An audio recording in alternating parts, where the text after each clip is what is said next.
coming back to you to talk about writing and publishing in academia. Now, here's something that might seem the opposite of what you've been believing all of this time, so I want to really dig into it today. So today I'm talking about the fact that your publishing problem is not time. Okay, so if you're a professor and you have a disruptive perspective on your field and you have a big backlog of papers, or maybe you just have like a ton of papers that you know are in your analyzed data set and you just haven't been able to well, what you think, right, is that I haven't been able to sit down. I don't have the time to sit down to get these papers out. All right, this is like such a common problem that we hear all the time from clients in our programs. So what you think, right, is that my problem is time. Like if I just had time, then I would be publishing to the level I want. I would be publishing to that level that I know would be influential in my field. I would be publishing to the level that I need to go up for associate professor or go up for full professor or land those big grants, right? So that's what you might be thinking. You'll be like, well, if I could just get time. But I'm here to tell you that your publishing problem is not time. Your publishing problem is more complicated than that. And it comes from something that's really wonderful about you. And that is that you actually kind of have too many ideas, all right? Now, you don't actually have too many ideas, but you have too many ideas for the amount of time that's currently on your schedule to sit down and write and move those ideas through. And you have too many ideas that are maybe they might not feel this way yet, but after you do some coaching work, you'll realize that your ideas are kind of maybe a little bit disparate. And what you need to do in order to really get a publication groove going and to really get publications out the door is focus your academic mission, right? We call it your academic mission statement. It's like, what is your academic career about? Focus that. And then what you have to publish stops feeling like all of these amazing ideas and starts feeling like, no, I know where I need to put my time and energy in order to get the strategic publications out that I need. All right, so let's dig into this a little bit more. So you have too many ideas, not enough publications actually submitted, right? We're talking about not just getting them out in the world, right? Let's start with just like getting them submitted to the journals where you want to publish them, right? So what you could be experiencing, what I would love for you to be experiencing, is that instead of writing being like this binge or bust thing or something that you do over the breaks, like a lot of times professors who who are sitting on tons of data to analyze or whatever, they're like, well, I'll just, I'm going to teach my classes, I'm going to, do all my things and then move on in the holiday times, right? In the between the break times, that's when I'll get all my writing done. Livia, thank you for that comment. Yes, it's so much about strategic publications, and really, it's like here's the metaphor that I like to use, right? Especially people who are like go-getters in their field and they have big ideas, and I say you have a disruptive perspective on your field because so many of our clients are like, I'm living at the intersection of different fields of study, so I'm over here and I'm over there and I'm trying to bridge these things. This is what most people in our programs are actually talking about. They're they're in a non-traditional path. They're not, their work sits a little bit outside of kind of traditional work, or they're trying to do something new, right? Super exciting people to work with. And people who have so many ideas that they have this is the thing, right? It's the pairing of so many ideas and a scarcity mindset that we are indoctrinated with inside of academia. So here's what this scarcity mindset means, that from the very beginning in our PhD programs, right? We are trained to think there's never enough time, there's never enough money, and there's never enough publications. Let's then move from the doctoral program into the, there's lots of ways, I talk in my book about how we kind of get that indoctrination. Then imagine when you're a professor or you're a researcher or a postdoc or whatever, let's say you're on the tenure track and you're like, okay, well, I need to go up for promotion. How many publications do I need? Almost no universities in the US and Canada will tell you, like in the North American system, will tell you, oh, you need X number of publications in this kind of journal. It's just not quantified in that way. And especially for people who live at the intersection of fields, who maybe you're a historian in a gender studies department, or you're a gender studies person in history department, like, or you're like, you know, I don't know, I don't want to just use humanities of metaphors or examples rather, but you're like you feel like you're a little bit of the odd one out. And the kinds of publishing you do might be a little different than what the average person in your department does. So even if they told you, well, the average person in our department publishes this many things, first of all, they won't tell you that. Second of all, like that quantity might not make sense for your field. So here's the problem, because we never know how many publications are enough, right? Like we never get a number. We never can feel like, oh, well, if I just did 2 to 3 peer-reviewed articles a year, I know I would be good. Like you can feel that inside, but there's always this doubt, right? This question mark, because your university won't ever really tell you what the number is. Like there either isn't a number or the number's secret, whatever, right? So we are always living with this scarcity belief. So if you couple having a ton of ideas, good ideas, also a ton of data, right? Also a lot of passion for what you do, a passion for teaching, usually like you feel a lot of obligation to either teaching students or mentoring them as researchers or whatever. Like you feel that obligation. And then of course you might feel a service obligation, or a service obligation might be like really kind of loaded onto you. You pair all of that with a scarcity mindset, and what you get is a clogged pipeline. You get a pipeline that is like a funnel. We're using some metaphors here, a funnel instead of a pipeline. Here's what I mean. A funnel, if you picture a funnel, right? You put a lot of stuff in the top of the funnel and then it like drips out, right? Yes, Livia, these things, that's totally paralyzing. So the funnel metaphor, right, is like you have this funnel, you're stuffing all this stuff in the top and you're only getting a drip out the bottom. Compared to a pipeline metaphor, right? Which if you think of pipelines, usually their liquid is going through the pipeline, and whatever amount of liquid goes in this end comes out this end. So we actually want to create publication pipelines where instead of saying, I'm so scared that I won't get enough publications out, I'm going to stuff everything into my pipeline, the result you'll get from that is a drip of publications. And what you want is a flow of publications, right? So you want to be more selective and more curated about what goes in this end so that what comes out is like just about everything you put in.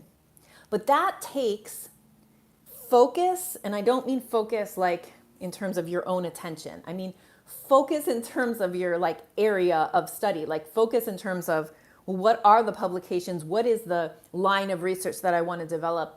And all of it, like we use a tool called the academic mission statement in our programs, where we ask you, according to like a certain template, to write the academic mission statement, and then you can like, that is just like a tool that helps you better like figure out and align all of your publications behind like a common mission, really. And that just helps you, it's just a tool that helps you make decisions. And really your problem, the back to the title of this video, right? Your publishing problem is not time. Your publishing problem is really curation. It's really decision making. And it's not your fault that you have a curation problem, because we're living in this, we're raised inside of academia, inside of this, with this scarcity. never enough publications, never enough money, never enough time. And that turns out to backfire on us when we're actually trying to develop a publication pipeline and we're trying to develop a line of research that actually gets into the world in publications where they can work for, where those publications can work for us, right? Where they can get us grants, where they can get us promoted, where they can get our voice louder and our influence, our very important ideas out there influencing other people's ideas, right? And changing the world and changing your field. Okay, so let me paint a picture of what it would look like to not have that scarcity mindset, right? To be able to say like, okay, I'm going to carefully curate my pipeline. I am not going to just shove any, I'm not just publishing anything. I'm publishing very specific strategic publications in very specific strategic journals or wherever you publish, right? It could be a book with a certain press, depending on your field. And I'm really talking across fields here. So let me paint a picture of what it might look like. So here's what you kind of want, right? What you want is that instead of like a binge or bust, instead of like, I have so many things, I have so many ideas, I have so many papers in process, and then on my precious vacation time, my precious between semesters time is when I'm going to get my writing done, which is boom and bust. Like you are going to crash and it's going to not be beautiful. It's not going to be good. Instead of that, what you really want is writing that is integrated into your week so that publications can keep flowing out. Doesn't mean write every day. It means publication integrated into your everyday professorial life so that they can steadily move through your pipeline and come out the other end. You want your writing and publishing to feel easeful, not easy, because like, you know, it's not easy, but kind of a little bit more full of ease, right? With a little spaciousness, with a little time for thought, right? And a belief in the abundance that where you've had one good idea, you'll have another. Where you've had one opportunity, more opportunities are going to come. An abundance mindset towards your publications. You want to break that binge and bust cycle and create more ebb and flow, okay? So the difference between binge and bust and ebb and flow is really, really important. That binge and bust is like work, crash. Work, crash. Ebb and flow is recognizing that the academic year has, I call them ebbs and flows. We have more busy times and less busy times. Of course, it feels like it's all super busy, but if you really sat down and analyzed your year, you would see that there's like moments when you feel like I got this, it's fine. And then if you're in like a 15-week semester, I would say you hit week 8 and you're like, oh no. And then you're like holding on for dear life from week 8 until you turn in grades. So that, and then you have a break, you have a holiday break or a semester break, and then you do the same thing again. And then you have summer, which is a little different, So there's this ebb and flow that what we want to do is learn to ride it, right? Instead of this idea of like super productivity, like we're going to, or sameness, that every semester, every week, the semester should be the same. Like I should be writing a certain number of words a week or for a certain number of hours a week, regardless of whatever else is happening in the semester or in my life, right? So it's really like a humanizing of the writing process and the publication process and the academic life. We are not machines. We cannot be equally, quote unquote, productive, because it's such a machiney word, right? Productive, every single week for the whole academic year. Like that's not how it works. So what you need to learn how to do is figure out the ebbs and flows of your semester and manage them. And I want to introduce just one more metaphor for now in this video, which is the metaphor of the mixing board. So sound editor, if you picture a sound editor, they have like in front of them like a big mixing board with tons of knobs, and each track has like ways you can adjust it up and down, right? So if you imagine like a multiple track recording, you would have all of these knobs in front of you and you could like turn the bass up and turn the drums down and all of that, right? And the job of the sound editor or the producer, right, it's to mix that so that it sounds wonderful. So I want to use that metaphor to think for you to think about your scholarly life, your professorial life. You have many knobs on the mixing board. Teaching, research, service, you're mentoring students, you're creating new courses, you're doing like teaching, research, and service are like the basic buckets, but we all know there's tons of other kind of projects that fall under there. There's there can be outreach work, there can be all kinds of things, right? You've got a mixing board of things. If you try to turn the volume up on every single track to 100, so that they're all at 100 all the time, you will burn out. It will sound horrible in the metaphor, and you will not be able to maintain that wall. It'll be like a wall of sound in a bad way.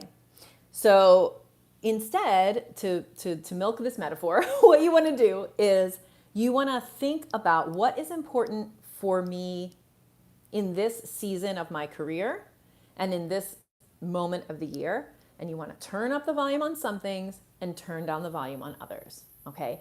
And this is a way to look at academic project management that's really, really important. Academia is a long game. Academic publishing is a long game. Even in the sciences where turnaround times on articles are actually like rather much shorter than in the humanities, for example, it's still a long game, right? You turn in that grant application and you find out 6 or 8 months later whether you got the grant or not.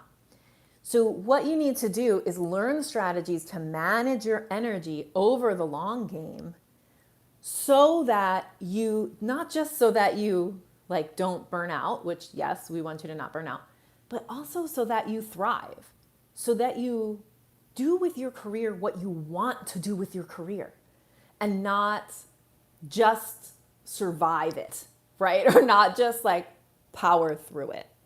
So let me look at my notes here about anything else I want to say before I jump off. Oh, I know. So a couple of things that also we need to really think about and learn about as academics to help us to implement this strategy of like, sometimes we turn up teaching, sometimes we turn down teaching. It's not that we ignore teaching or we're bad teachers. We turn down teaching so we can turn up publishing.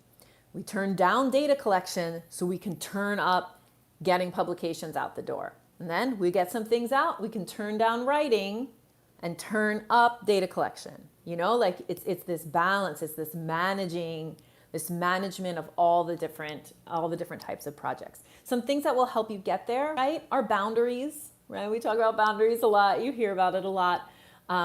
Boundaries are a kindness that help you to create the life that you want. And also boundaries are a kindness to other people in your life, right? It prevents, by holding boundaries, it prevents you from resenting people. It prevents a lot of nastiness. And so that's something in all of our programs that we work on is thinking about what boundaries we need to put around things, like our writing time, for example, and how we can put systems and processes in place to hold those boundaries in a way that doesn't cost us a lot of energy.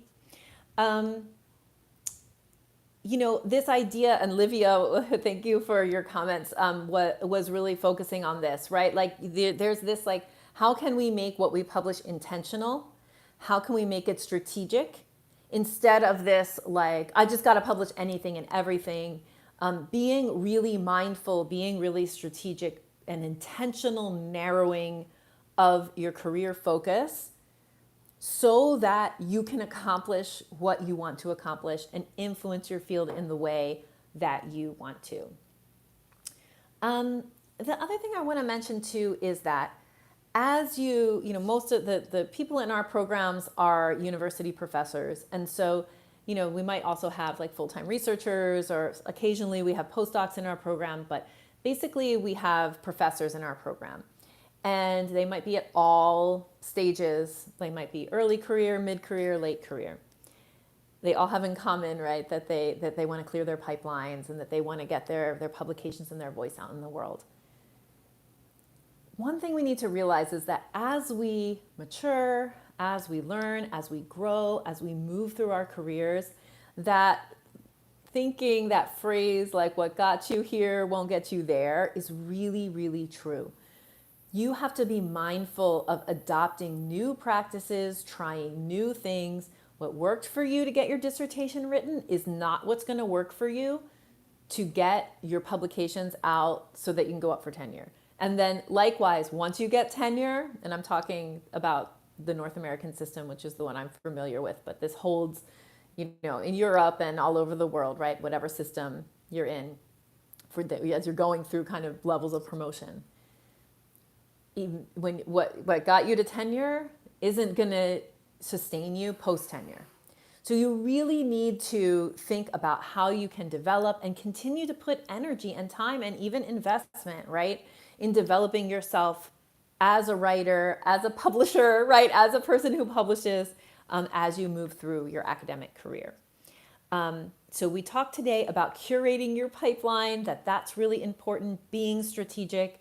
Another thing to think about is really, as I just mentioned, learning about yourself and your process and being open to trying new things as you grow through your scholarly career, because what got you here isn't going to get you there. And so yeah, I think I'll stop there for today. Thank you so much, everyone who was live on this video. I really appreciate it. I just want to end by saying that we are right now collecting applications for a 12-week program. Thank you, Olivia, for being here. For a 12-week writing and publishing program that's called Navigate Your Writing Roadmap. So Navigate is really for professors that have, hi Emma, thank you. Professors who have a disruptive perspective on their field, just because that's who we often get. We get so many people who are like, but I'm different and my message is different, So who we want to fill this program with are professors who have a backlog of papers that they know they want to get out in the world so that they can see their work have that impact that they want it to have. So we are this is a proven program that we have run for 5 years, but the format in which we're delivering it is new. It's a 12-week program with weekly group coaching. So it's a kind of, we call it a hybrid program where there's a recorded lesson and then a live call weekly for 12 weeks. And we start in the last week of February and run till the second week of May. It's a pilot program because we've never done Navigate quite in this format before. And as soon as I'm done with this video, I will be putting the link to the application and also a link to download information about the program in the description of this video. And if you're listening to this on the podcast, then it will be in the podcast show notes, and it should be right there in your podcast app. And if you're interested, if the things I've been talking about today are interesting to you, if you are looking for a professional development program, and we work with women and non-binary professors. So if you're really looking for a feminist approach to academia that is very anti-overwork and really anti-patriarchy, anti-racist, and anti-ableist, we are the company for you. And we would love to have you join us in this pilot version of our Navigate program starting soon. So please go ahead and find the link to apply, and I will love to see you in Navigate, and I will see you back here on the YouTube, or if you're listening on the podcast, with my next video. So have a great day. Bye.